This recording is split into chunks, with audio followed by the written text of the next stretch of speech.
One email can expose corruption. One phone call can help a community. One voice can protect a family. You have been that voice, leading to hundreds of investigations, delivering hundreds of results. Keep it coming, and we will keep holding the powerful accountable. Reported at KXAN.com. KXAN is in-depth investigative.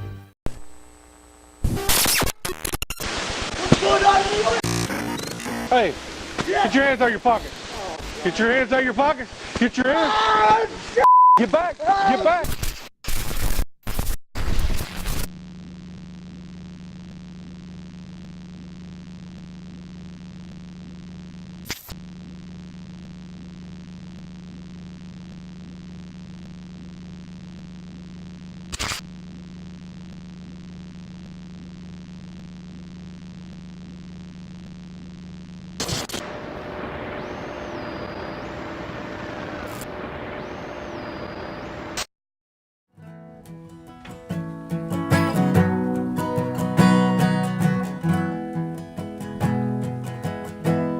It's hard when you find out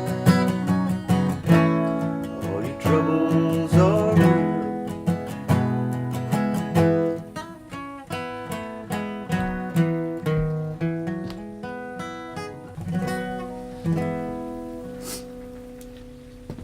I couldn't even play guitar for it. Nearly a year after that.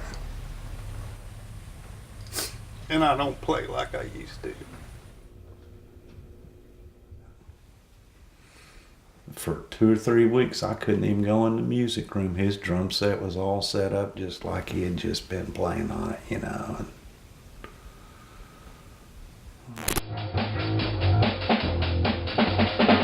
When he was in band and he was in percussion, I mean, it was tap, tap, tap, tap, tap, tap, tap, tap, tap, tap, tap, tap, all day long, all night long.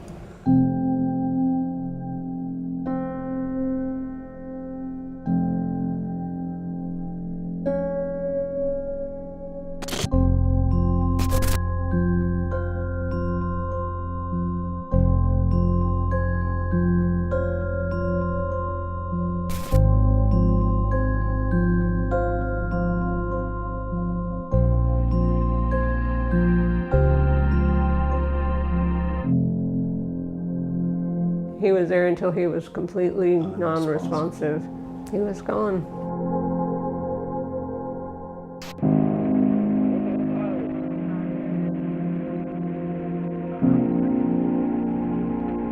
Graham was really out of his head. And they said, well, he's assaulted an officer and he resisted arrest. Well, he did bite an officer.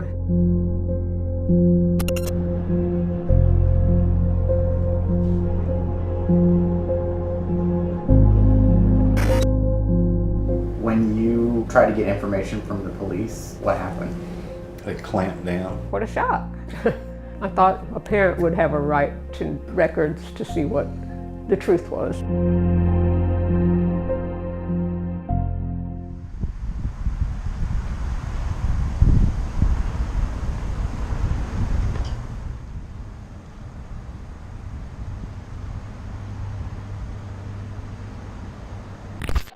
It's all captured on video. To say that you don't have a right to that is just crazy.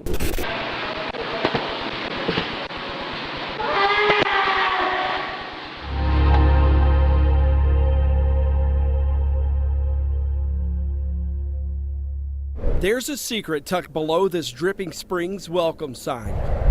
You likely smell it before you ever see it. Yeah, I'm looking down here. I'm seeing 1, 2, 3, 4, 5 deer in here that I can visibly see. And it just keeps getting worse as you walk around, and this is about 15 feet deep right here. Jimmy Lovejoy grew up here. He played in the creeks and streams that, when it rains, flow past, through, and over this dump site. There's bones everywhere in here. When he spotted dozens of buzzards circling this site last fall, he got nosy. Yeah, you know, really when you're looking at this site, you don't have the gravity of this site without the sense of smell. And the smell here is horrible. It reeks of death. It reeks of decay. Lovejoy hid cameras at the site and within days caught the culprit on camera. The Texas Department of Transportation. After he reported it to us, we put our own cameras up, capturing TxDOT workers dumping at the site 10 different times in 2 months. Several loads of highway trash, a worker pulling a dead deer off the back of a truck. Looking for answers, we tracked down the TxDOT trucks just 6 miles away to this Hays County TxDOT garage, along with some of the workers we caught on camera. These are some of the photographs we got of this dump site. I can't see that right now, sir. You can't see it? Okay. I just want to let you know you're the man in charge of this garage, of what we. TxDOT's own policies show dead animals are supposed to be buried or taken to a licensed landfill. The same for the tires, trash, and garbage. Just days after we asked TxDOT for an interview, they sent out a cleanup crew. Do you believe this agency owes the public an apology? Well, I'll agree, that, as I stated earlier, that the materials were not disposed of properly. They're not bad materials. As I said, the asphalt materials used on roadways across the state of Texas for construction and maintenance operations. We have procedures for disposing of unneeded materials, and that was not followed. After our questions, state environmental investigators showed up at the site to launch an investigation. And that's the tree line back there. Yeah.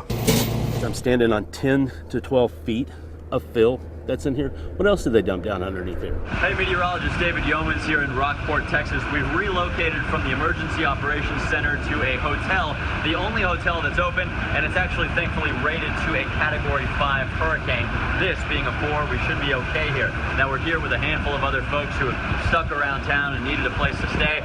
The power is flashing in and out. We've heard they have 3 different backups that have all come and gone for this large hotel. You can see behind me, it is a slow motion disaster playing out. I say slow motion because it's not a tornado that comes and goes. It's not a flash flood that comes and goes. This is hours and hours of hurricane force winds. Look at the power flashing. And this time it might not be coming back on.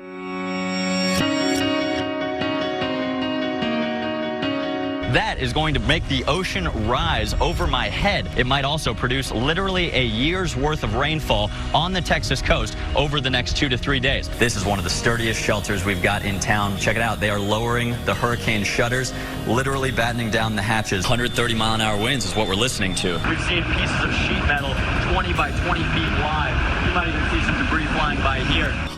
Nearly 9 months after KXAN meteorologist David Yeomans braved Hurricane Harvey on the Texas coast, and people there are still picking up the pieces left after the storm.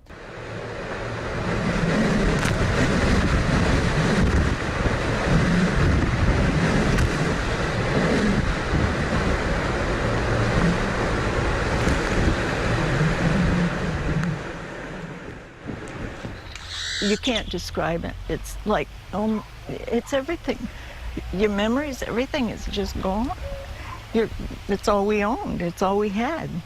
And this stuff now you'll never get back. Carol Runyon's stuff lost. That's a close-up of what used to be a guest bedroom. But not Al, her husband, who stayed behind. I saved the dogs, but not the house. I wanted to leave. He did not. I had the brains to get up and go. Stay here and take care of things. It was 2 more days before we got him out. The storm took more than just their home. He got an infection in his foot that turned sepsis. They revived him 3 times. They amputated below the knee.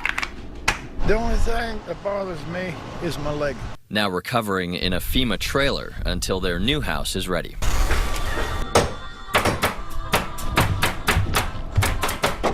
A little stronger. We're making new memories now. I'll never forget this. And a little higher. But others aren't so fortunate. If you're the individual experiencing and waiting for the help, it's frustrating and it's slow. Mike Kerner heads up the team that's getting the Texas coast back on its feet. It's a long-term recovery, so it's not a sprint, it's a marathon. We predict 3-5 years. Buildings are still damaged and dumpsters still visible. 3.7 million cubic yards of debris have been removed from this county. It's still early in the day, and most of the bars on Rainey Street are quiet and empty. Except at Eisenhower's.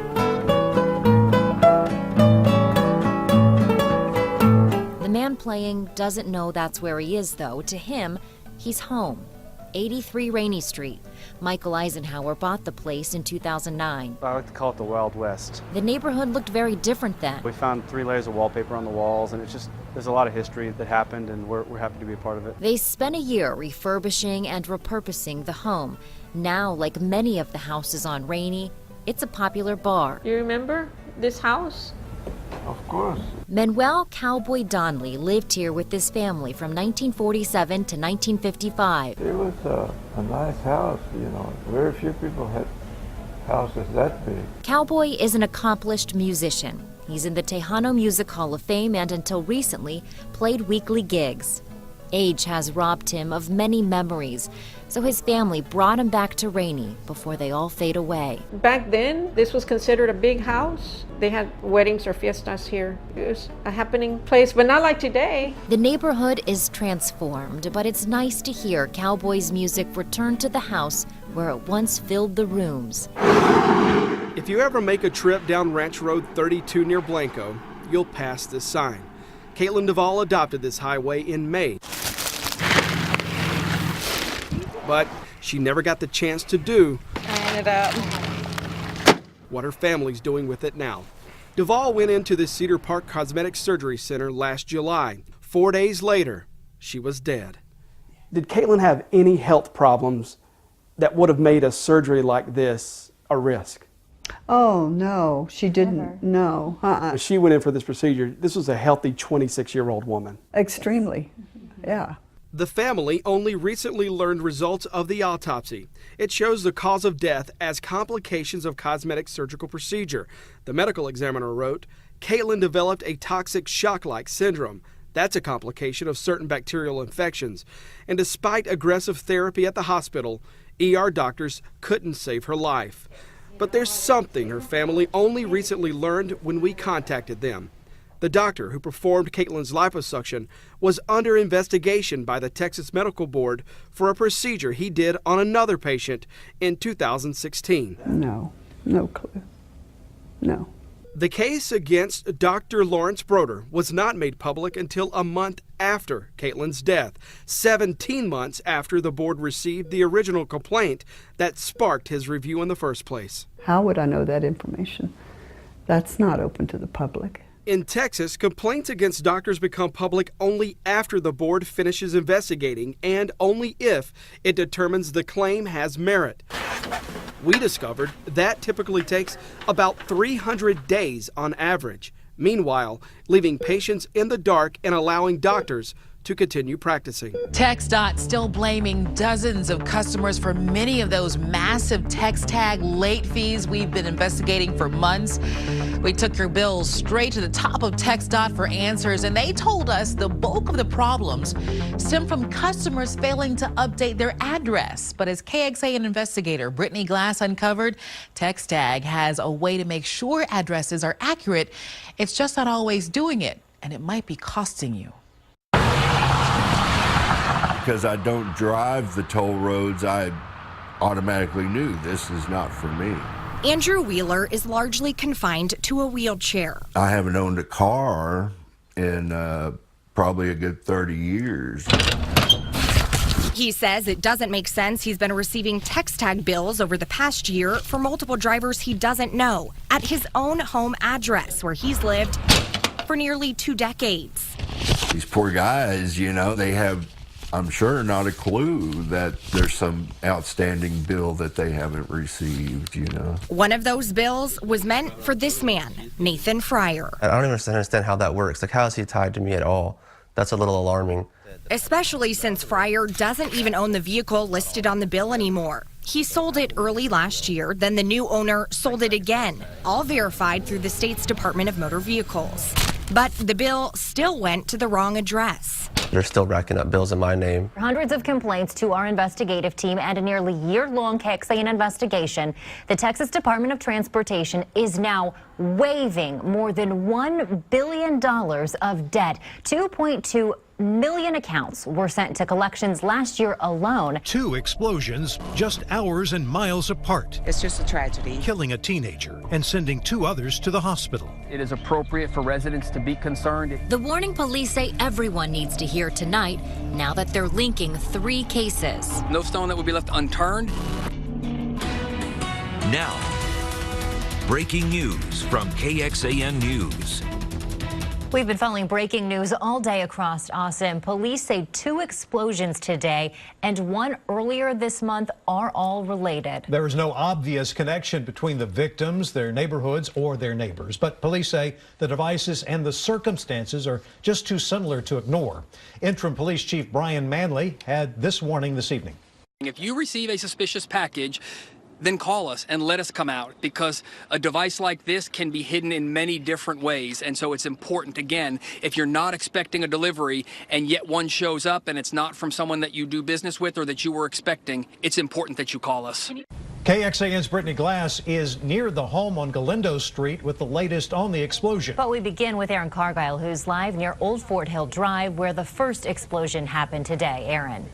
Sydney and Robert, this neighborhood street, it has been blocked off all day long since 7 this morning. Investigators, local, state, federal, they are still out here. A 17-year-old boy died in his home along this street. Neighbors tell us he was in high school and he was very active in church. Those same neighbors tell me it was his mother who was injured, doing something most of us don't even think twice about. A tragic start to spring break. A family waking up to find a package on their front porch, taking it inside and triggering an explosion. Very scary, just in total shock, because I couldn't. The next thing I knew, I saw an ambulance with my neighbor on, on the stretcher. Cynthia Burdette is a family friend who lives across the street and heard the blast. It was just a loud boom. And, just couldn't figure out what it was. Police are confident Monday's bomb did not come through the mail or any official delivery service. Instead, they think someone hand-delivered it overnight and was similar to the one that killed a man on his porch 10 days ago. It sounded like a metal dumpster getting hit by a truck, like a very metallic, hollow sound. I ran outside, I looked to my left, and I saw him standing there.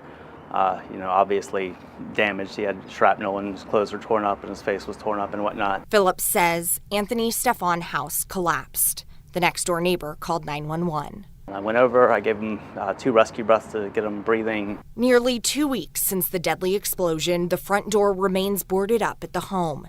The neighborhood quiet. At the time, I didn't have any thoughts that it was a bomb or anything like that. Of course, it was. We assumed it was a gas explosion and just a horrible accident. To track him down, they looked at the materials he used and where he purchased them. One of those stores was Fry's, an electronics store in North Austin, where he made a purchase late last month. He was purchasing some battery holders such as these here. Jen Meyer is standing in the same spot bomber Mark Condit stood just 3 days before the first bomb exploded in Austin. This February 27th surveillance video from Fry's Electronics shows Condit walk into the store and purchase more than 20 electronic parts.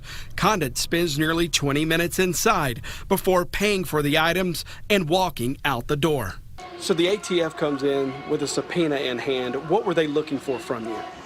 They were looking for any invoices that we may have and any purchases or surveillance video that we may have on him. What did those invoices show was purchased here? It showed approximately 20 small components. Again, the battery packs and some other resistors. Investigators had already collected parts from the bombs that had already exploded around Austin. Meyer says she turned over a list of receipts from 30 different customers who bought similar items as Condit. Did the investigators ever clue you in that, hey, some of these components may be involved in this bombing investigation? Yes, they did tell us that. Made it. He's had 3 brain surgeries, a lot of strokes. Lee is in hospice care and last week was hoping for anyone to call. So he had it in his hand just like this and he put it to his ear And he stayed like that for 2 hours, and nobody called him. He thought no one wanted to talk to him. A Facebook post later, people from all over the world proved him wrong. This lady's all the way from Spain. They started calling, writing. Thank you for your courage and strength in serving. Lee got more than 150,000 text messages. So many the phone won't let the couple read them. So many calls the phone is unusable. See, it goes, you can't hardly give up. I know in his heart, he knows that people really do care about him. In her heart, a heavier truth. After all this is done, there's a reality that I'm still losing my husband, you know? He's slipping right through my fingers, and there's nothing I can do to save him.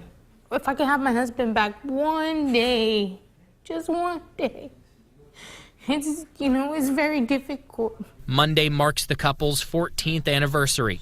Ernestine will be celebrating with a new version of the guy who answered his call, while she keeps answering ours. I enjoy everything you all done for me, and I appreciate it. Thank all of y'all. Allegations of sexual harassment and discrimination inside the Texas Department of Transportation, part of a 5-month investigation into this massive state agency of more than 11,000 workers, where fewer than a quarter are women.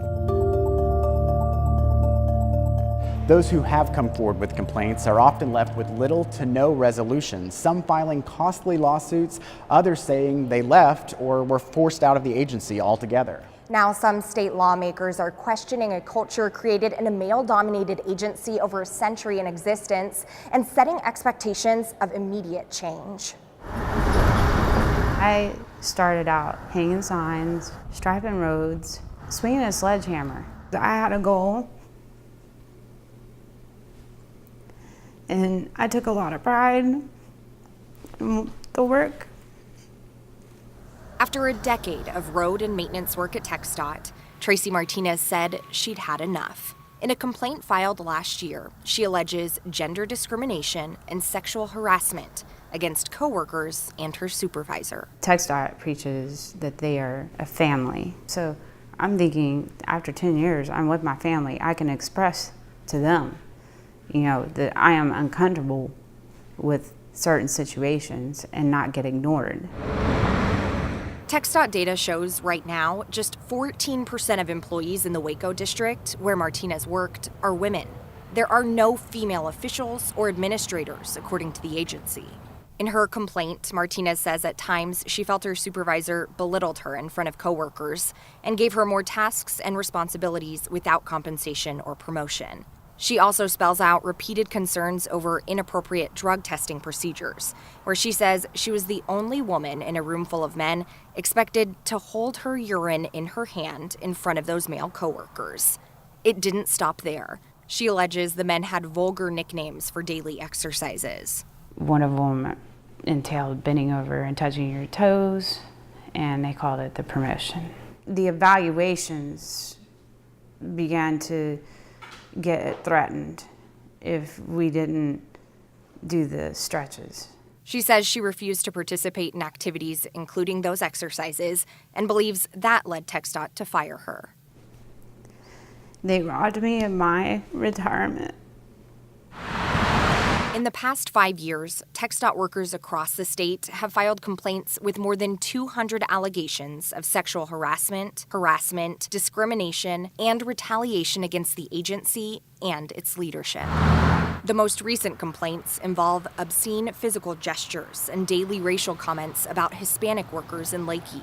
A woman in Denton shown a pornographic movie by a male coworker. Another woman in El Paso harassed by her supervisor and fearing for her safety. And a crew chief in Nolan County groping a female colleague.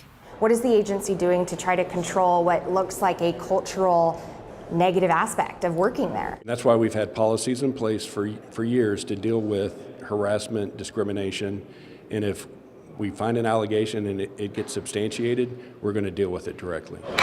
Amid a legislative audit highlighting TxDOT's struggle to meet equal employment opportunity standards in recent years, the agency has worked to improve its complaint process, adding a division within Human Resources to specifically address such problems. That includes educating new employees during orientation and updating policies and procedures to make sure workers understand the process for filing complaints. There are a lot of complaints, and it goes back for years. But the complaints are still there, which tells me that there's not an effective system in place to deal with these kind of complaints. Houston State Representative Semfronia Thompson sits on the House Transportation Committee. We shared with her the outcomes of employee discrimination and harassment complaints made to TxDOT last year. Agency records show a few times complaints resulted in more training or reminders about professional standards. In other cases, suspects received a written reprimand, probation, transfer, or termination. But with the majority of complaints, including Martinez, TxDOT investigated but took no disciplinary action. It seems to me there's not a lot of concern about a person or the issue once the person has made a complaint. And perhaps this is quite discouraging.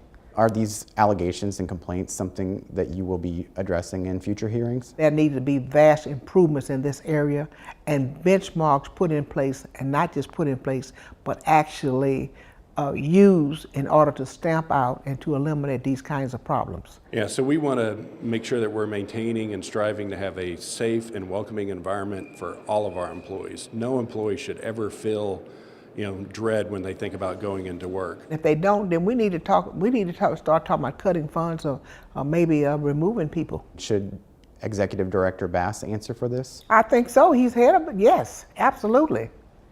Absolutely. And if the Executive Director cannot be able to fulfill these obligations, then he should step down and let someone else take that position who will. The discrimination and all of that is going on everywhere for women. They need to draw their boundaries. Bullets flying inside a small Texas church. We all in here know what happened today, and it's something we all say does not happen in small communities, but we found out today it does.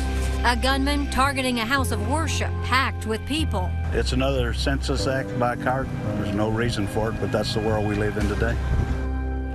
Lots of new information coming in tonight and even in the last hour about the mass shooting during a church service in Sutherland Springs. The death toll is still at 26 and dozens more are injured. The small town is about 30 miles southeast of San Antonio. Their population less than 1,000. Our Arzo Dost is live near the church where she spoke with a man who had to take cover inside his home. Arzo. And Aaron, we're actually nearby the community center. This is right by the church. And tonight, a lot of families still here consoling one another and really waiting for more information. Sutherland Springs is grieving. But don't forget faith and hope. Prayers help with the heartache, but can't and won't erase what happened. It was an everyday Sunday. The people are at the church. I could hear the kids. Kevin Jordan lives across the street from First Baptist Church. He was wearing, for sure, a face mask. I couldn't see his face or anything, but he saw me, and he was wearing a vest and everything, and he actually shot at me at my house, and it went through a window in my living room, and it was within 2 feet of my 2-year-old son. Jordan says he grabbed his family, and they hid in the bathroom. Once the gunfire stopped, he ran out to the church to help. I just ran to the first person and just started trying to, wrap up gunshot wounds, trying to hold pressure for people. This father isn't sure how many lives he saved. He just hopes he made a difference. And like so many others here, he prays for some comfort during a time when he says nothing will be the same. And tonight, Kevin Jordan tells us that it was actually a neighbor who stepped in and started shooting back at the gunman. He said had his neighbor not done that, then there would have been many more hurt in all of this. Live in Sutherland Springs, Arzo Dost, KXAN News. We're starting to learn more about how and where the church attack came to an end. KXAN's Wes Rappaport has details from the second crime scene where the shooter was found dead. This normally quiet farm-to-market road here in Guadalupe County busy with law enforcement personnel Sunday night. Even DPS Director Stephen McCraw was here to make sure every piece of this puzzle is accounted for. I have a male suspect that is deceased. That man, according to Guadalupe County Sheriff Arnold Zwicky, is the suspected gunman who shot and killed more than 24 people in a South Texas church. The Associated Press is reporting that the suspect is Devin Kelly, seen here on a public Facebook account next to an image of a gun posted last week. DPS says the suspect dressed in all black tactical type gear and was wearing a ballistic vest. And had an encounter with a citizen who tried to stop the attack. A short time later, as law enforcement responded, that suspect right at the Wilson Guadalupe County line, he ran off the roadway and crashed out and was found deceased in his vehicle. Texans head to the polls this week for the primary election, the top races to watch, and what's on the line at the state capitol. Our political roundtable weighs in. Alana Rocha from the Texas Tribune and James Berrigan from the Dallas Morning News. Do you plan to pay these fines? Yes. Do you plan to file the reports? Some of your leaders failing to pay the state for campaign violations. We investigate which lawmakers owe tens of thousands of dollars and why they're still allowed to run for office. A teacher with a pistol is no match for a deranged person with a military assault rifle. A major debate among lawmakers in the aftermath of a deadly school shooting. Our analysis of the state's school marshal program and why it's getting attention at the White House. We're excited about the hundreds of thousands of jobs that are created because of this industry and what it means to Texas. And from elected official to leading the state's Oil and Gas Association, we sit down with former Texas Agriculture Commissioner Todd Staples, his outlook on oil production after Hurricane Harvey, and how it could impact lawmakers' funding decisions in the next legislative session. It's all ahead on State of Texas. Good morning and thanks for joining us. I'm Josh Hinkle. This week, political eyes across the country are on Texas as we hold the first official primaries for the midterms. Today, we're breaking down the most hotly contested races you'll really want to understand before casting your vote. Up first, the Democrats fight for governor between two frontrunners, former Dallas County Sheriff Lupe Valdez and this businessman, Andrew White, who's also the son of former Governor Mark White. The winner will face Republican incumbent Governor Greg Abbott, who is looking like a shoo-in for re-election. Following a mass shooting at a Florida school, it's no surprise the conversation in this race has focused on gun control and how each candidate would tackle that issue here at home. You can support the Second Amendment and also support common sense gun safety legislation. If you restrict the ability to buy large capacity magazines, you effectively shut down the assault weapons. We have to look at the types of people that are being able to buy the weapons. We should be able to say to some folks, no, you cannot get that. The latest University of Texas Tribune poll shows Valdez ahead with 43% of likely primary voters. I mean, we live murder and mayhem day in and day out.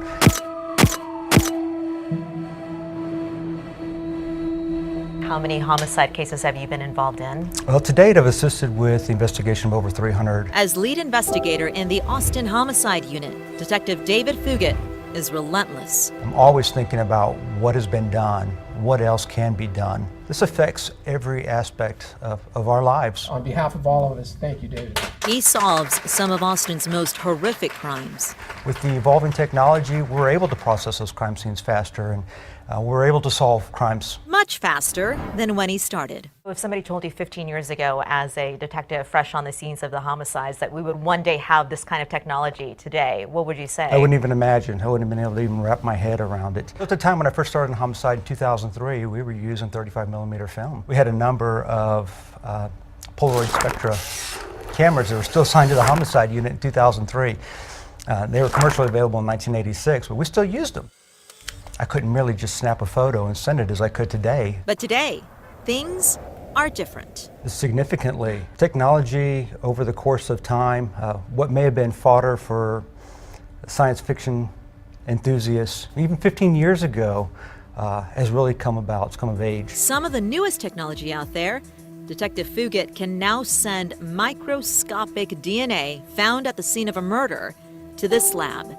It takes that DNA and uses software called Snapshot to predict what the suspect may look like, putting a face to the crime and narrowing down the suspect pool. They can give us information on a person's ancestry, eye color, hair color, whether the person has freckles, skin tone, even the shape of a person's face. What used to take investigators days to map out a crime scene can now take minutes with this, a 3D laser scanner. It scans millions of points a minute using light to create a 3D model like this. It virtually freezes a crime scene so investigators can access it anytime. Detective Fugit says they used it in the investigation of Austin's serial bomber to better understand the exploding packages at front doors. We basically placed it at the seat of the explosion, and we're able to map that scene in hours and capture all those points. And we can now, weeks later, go back and look at the diagrams that it produced and determine, you know, the trajectory and where the individual was standing when the bomb was set off. And the use of drones in investigations has become as widespread as this research field in San Marcos.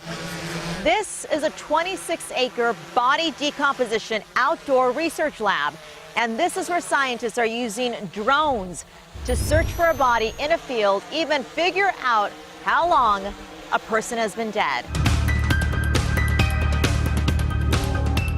Tonight, KXAN reveals more unauthorized construction work on City of Austin buildings leading to asbestos contaminations. Building projects moving forward, putting workers at risk of exposure to this substance. It's been linked to cancer if breathed in over long periods. And now investigator Kylie McGivern has learned the city manager's office has called for an executive review after we discovered this potentially dangerous system breakdown. There's a lot of people that were involved that are concerned. The bottom line is what's right is right and what's wrong is wrong. It doesn't go any further than that. This worker agreed to speak with us under one condition. We conceal his identity for fear of retaliation. He says he and others had concerns about asbestos inside the city's Doris Miller Auditorium earlier this year. We were doing wall construction, air condition, ceiling drops, and stuff like that. City documents show that renovation work was not supposed to happen. Here's why. Before any work is done on a city building, a department must fill out a work request to avoid any potential asbestos exposures. The Parks and Recreation Department submitted its work request for this project, a music studio for youth, but it was denied by the city's asbestos manager because a survey was needed to know if asbestos was inside the building. Asbestos is a carcinogen, and so any level of asbestos exposure is not deemed to be safe. It wasn't until a few weeks into the project where a return vent was punched in the wall. We came back one morning and we were stopped because it had to be abated. This worker says he did not know the construction he and his crews were doing had not been approved. So I wanted you to take a look at that. So it was denied before we even went in there. This is the first time I've ever seen anything like this. There you have it. It's unclear who gave the green light to start work without proper approval or how many people might have been exposed. Now, the city's looking into it. What do you think when you hear that concern? Doesn't sound like the appropriate action to take once you've been advised by a licensed consultant not to do the work. We learned this is not the first time construction has continued after a work request was denied in the past year. Over at Austin Water, the city shot down a request, noting all walls, floors, and window glazing are positive for asbestos. Still, work moved forward, and 20 people were potentially exposed. Comments from workers on injury forms say they never knew or were informed, but management knew about it, and that department heads should have told workers about it so they could wear the right safety equipment. At the Austin Fire Department, photos we obtained from the city show a training facility where unauthorized construction disturbed asbestos in the flooring. More than 30 people were working in the building, though it's still unknown how many might have been exposed. Now, the city is trying to learn why work proceeded in those departments without approval as well. We discovered part of the reason: no one is actually following up on denied work requests. City staff is responsible for their own safety. We don't follow up by checking to make sure they do not disturb the materials. And if it's necessary to add components to enhance the ability of the program to function appropriately, then that would be something that we would look at. At the end of the day, all for what? What did that project mean so much that it put people's lives in danger? Teddy Caceres spends a good part of his retirement at the Lamar Senior Activity Center. We've been aware of it and been using it ever since it was built. He and his dancing club rent this room with a special dance floor every Friday night. I don't want to give up all of that. We've had too much fun here. But they may have to. The city's raising rates and installing a minimal rental time of 4 hours. For the same space Caceres' group has paid around $70 a night for, they'll owe $400 to $500 if they want to keep dancing here. That's going to knock half of our people out, or more than half, and that means we're going to probably shut down. The city's Parks and Rec department says the city mandated a higher living wage for employees, so they have no choice but to pass on that cost. We're looking to recover 100% of our costs, and as our costs go up, we have to increase our rates. From my knowledge, they're not going to be adding. But Caceres argues seniors, who are often on a fixed income, deserve a break. Now go under, 2, 3, 4, to stay active. Right foot comes forward. 1, 2. That's good for our brains. That's good for our muscles. At 92 years old, it keeps you sharp. I'd have to agree with him. Oops. I could hardly keep up. See, it's fun to dance. It is. Oh, I love it. Okay. Don't look at your feet. Okay. He says if he and his friends can't afford space at the senior center, there's not another option. For a center that's built for our fun and our opportunities, they're taking them away from us instead of providing them. And that's not fair.